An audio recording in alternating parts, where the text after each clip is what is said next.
Pozdravljeni, moje ime je Monty Barlow in sem pastor skupnosti Novozelenja. Žal mi je, da je moj slovenščina grožna in to je razlog, da bom govoril v angleščini s slovenskimi podnapisi. Učim se slovensko zdaj, ampak je zelo težko. Se opravičujem. Talking about real Christianity in lesson 4 now. Today, relationship, not religion. For many, the Christian life breaks down because they see it as a religion rather than a relationship.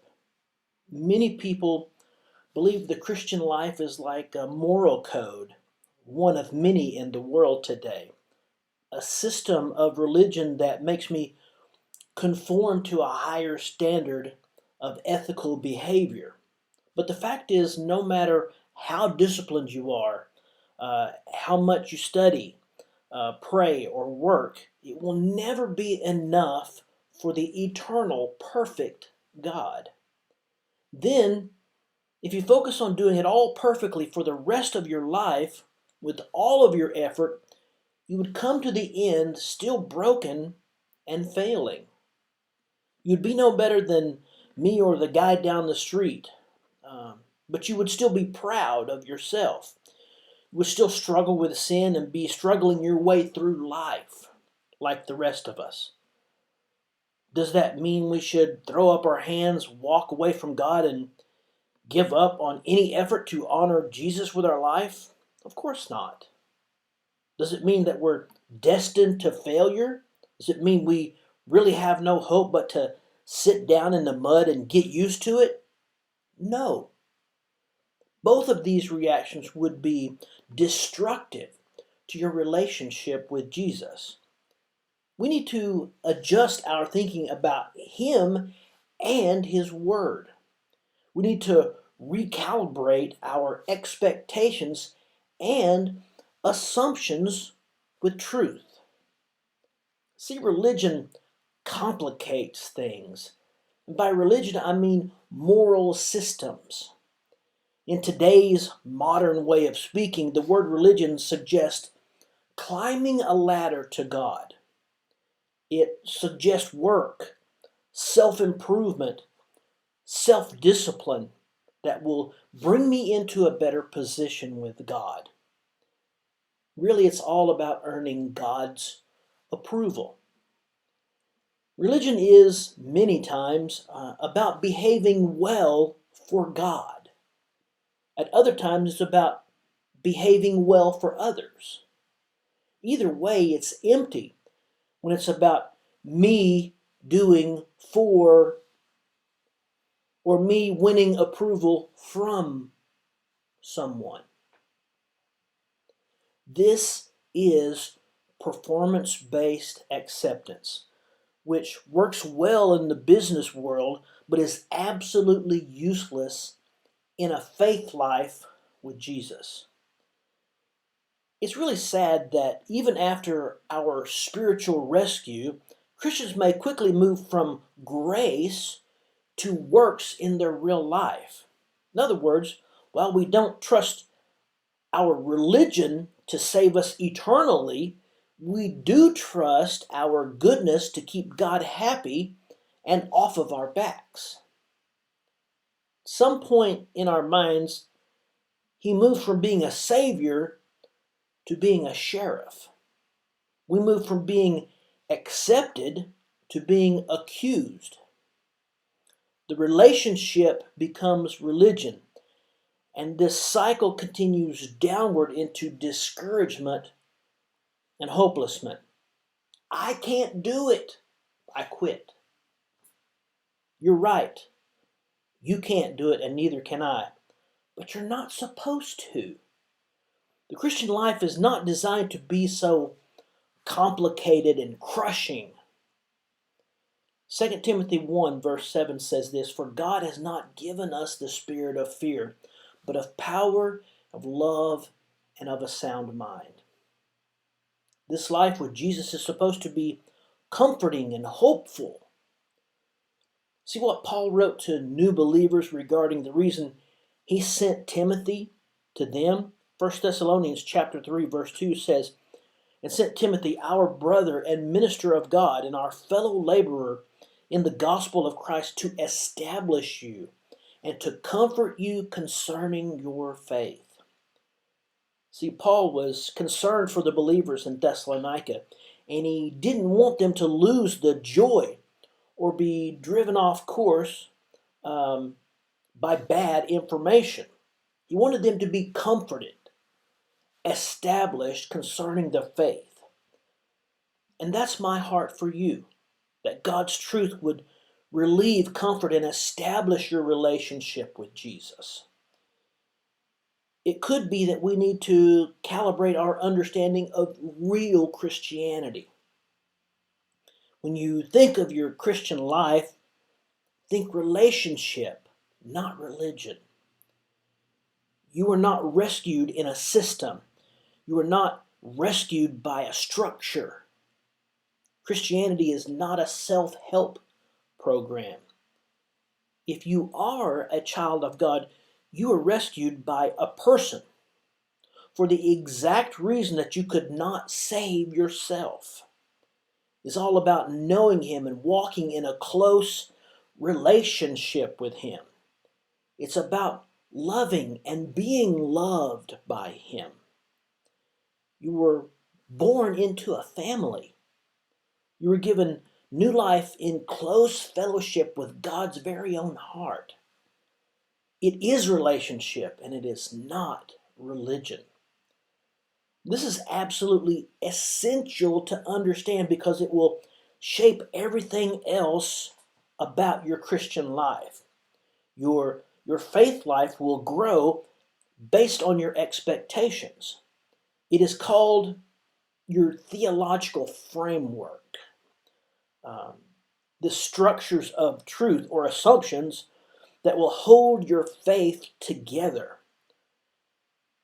Sadly, many Christians have built their framework with faulty assumptions or expectations, whether it's performance-based principles rather than grace-based truth.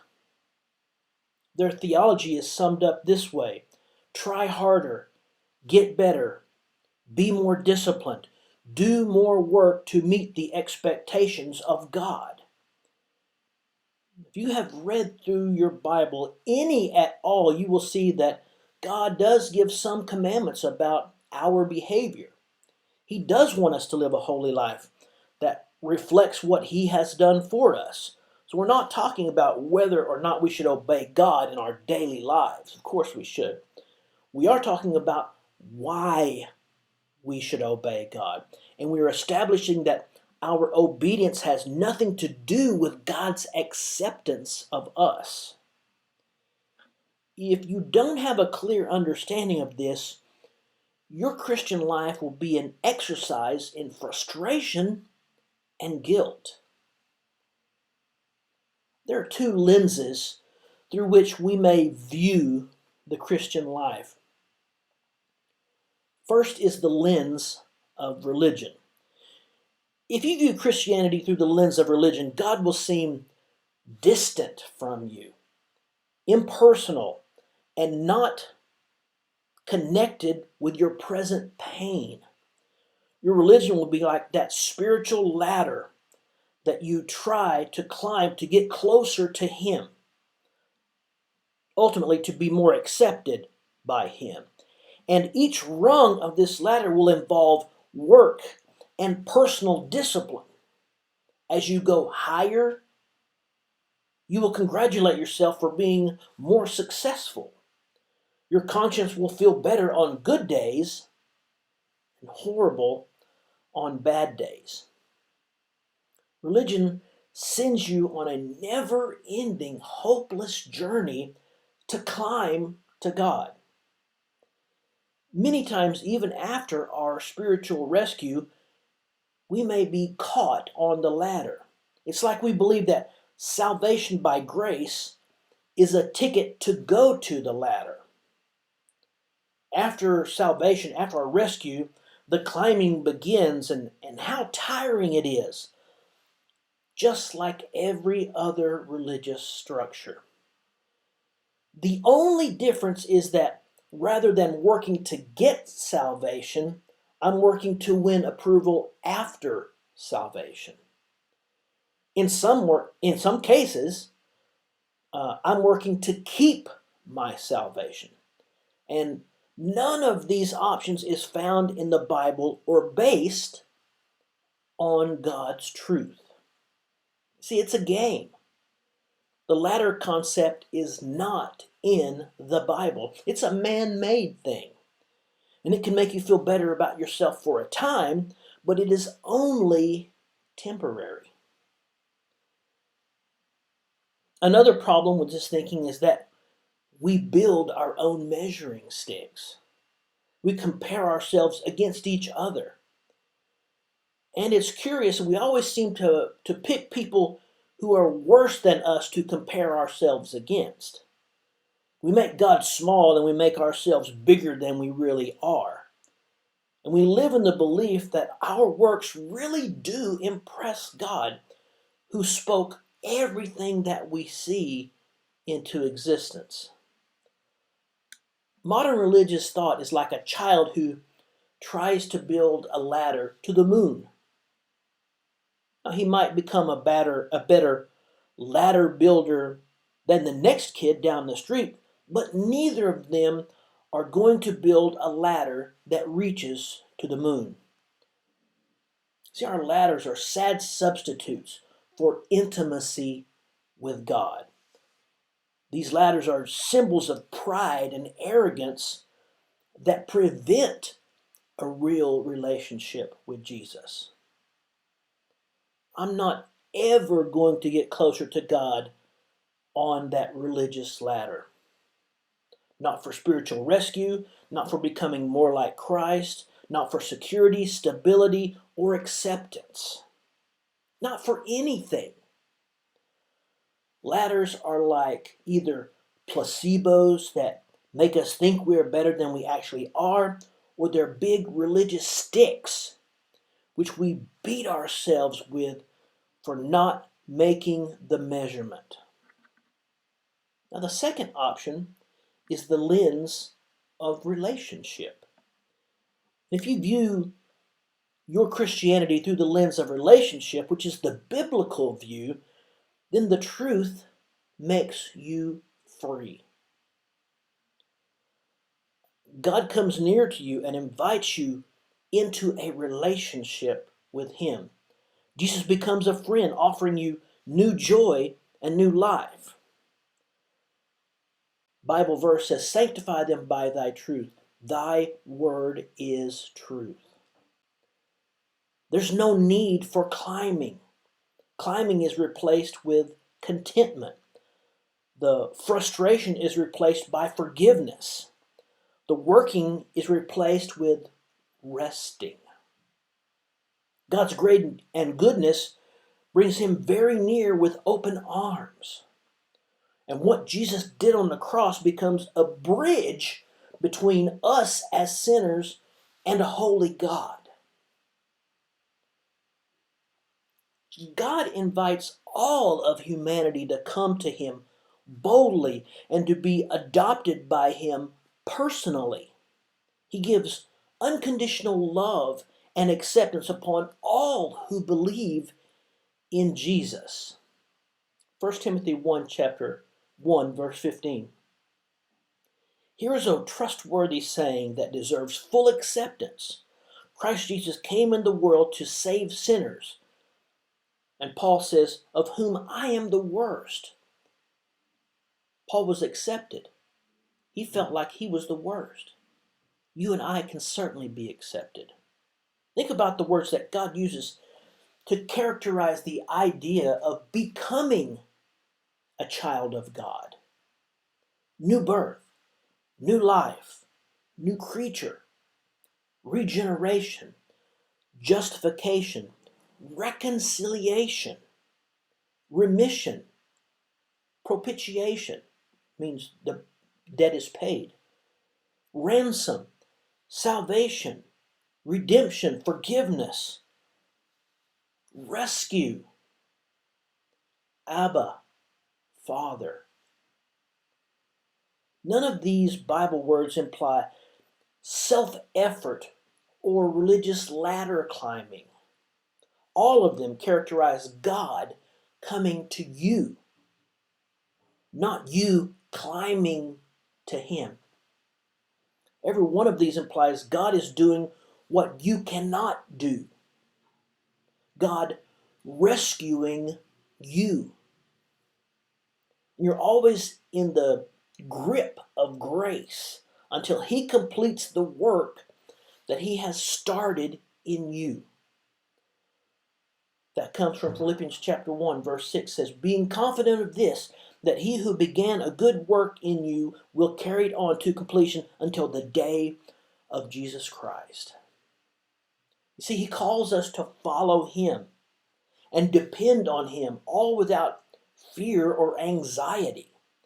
This is a relationship of unconditional acceptance and absolute dependence. It could be that you're understanding this for the very first time. Maybe this is a reminder of something that you've forgotten. You can't save yourself or sanctify yourself. You can't grow yourself or push yourself into maturity. Too often we think that it's our duty. We feel a sense of obligation, a deep human debt to such a wonderful Savior, and He is. It is our human thinking, a subconscious I owe you, that starts to bother us. We may accept our new life as a gift, but then start working to deserve it. Without fully understanding God's unconditional acceptance of us, we may start trying to earn His approval by being good enough after the fact. That is when we can move from relationship to religion, and it is dangerous. I say dangerous because of the result of it. It can make our walk with God, our relationship with God, seem like we're forced to do it. And that will never, ever end well. Our daily walk then with God becomes work, desperate, and honestly lonely. It starts to be an exercise in trying harder, doing more, and being better, only to discover that it is impossible. It's like drinking the ocean. With every swallow, there's a ever-expanding eternity of waves that are waiting to be swallowed. With everything that we do to try to please God, there are millions more waiting for me on my journey to spiritual perfection, which we can never achieve on this earth. Hopefully, we all come to the understanding that we can't do it. This is exactly what God wants for us. John chapter 3, verse 30, John the Baptist had this idea. He must become more important and I must become less important. And I think that should be our attitude. Our relationship with Him should become more important, and our work should become less important. John 15, verse 5 says this, I am the vine, Jesus speaking. You are the branches. If you remain in me and I in you, you will bear much fruit. Because apart from me, separated from me, you can do nothing. Jesus' words in John chapter 15. Nothing. That's pretty clear, isn't it? Really? Nothing? Our thinking about trying to impress God with our total dedication and persistence all adds up to absolutely nothing. You, in relationship with Jesus, letting Him work His grace in and through you for your whole life, all adds up to a grand total of Jesus. It's all about Him, not me, not you. We really are nothing. We bring nothing to the negotiation. We can offer nothing but a desperate cry for mercy. Good enough does not exist before spiritual rescue or after. I can't be good enough. Good enough is impossible.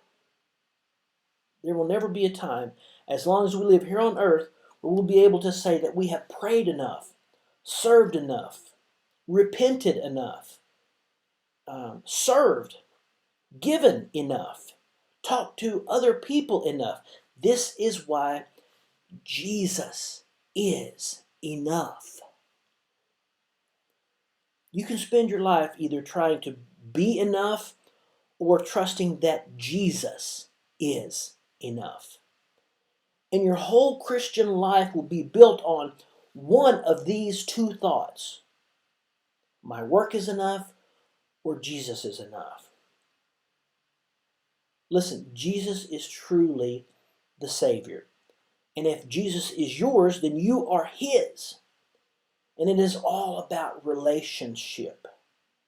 He is enough. And He frees you from that ladder so you can know Him as Savior, the rescuer. This series of lessons will be all about how to stop climbing and how to start enjoying. See, religion complicates everything. Relationship simplifies everything. You were not rescued to climb a ladder. If you were rescued, you were rescued to know a Savior and have that relationship with Him. If this lesson has provoked anything in you, you have any thoughts or questions, maybe you want to know, how do I become a child of God? How do I start this relationship with God? It only comes through Jesus Christ. And if you have questions about that, please feel free to write us. I would love to help you in any way that I can. And I always say this once again: I'm not going to tell you what I think or what any church thinks. I'm going to show you exactly what the Bible says about how we can know for sure, without any doubts, right now, that we have a relationship with God through Jesus Christ. If you need that in your life, please feel free to contact us. If you have prayer needs, please feel free to write also. We'd love to pray for you. We'd love to pray for the needs that are on your heart. We would join you in that. Our regular church members, if you have new prayer needs, please feel free to let me know, and I'll let others know what those requests are with your permission. And we will be happy to pray for these things that are going on in your life, because these are strange times that we're living in. Hopefully these times will end soon and we'll be able to be back together personally. But again, if you need help, allow us to help you. That's our desire. That's our goal. That's what we want to do. If you have prayer needs, please let us know. If this has spoken to you or helped you in any way, let us know that also. And if there is anything at all that we can do, please let us know. Until next time, I want to say thank you for joining us, and we look forward to coming back next week, seeing you again, talking more about these biblical truths, about how it is relationship and not religion. Until that time, please stay safe. Please abide by the rules that we're under right now, and we look forward to seeing you again next time. Thank you. God bless.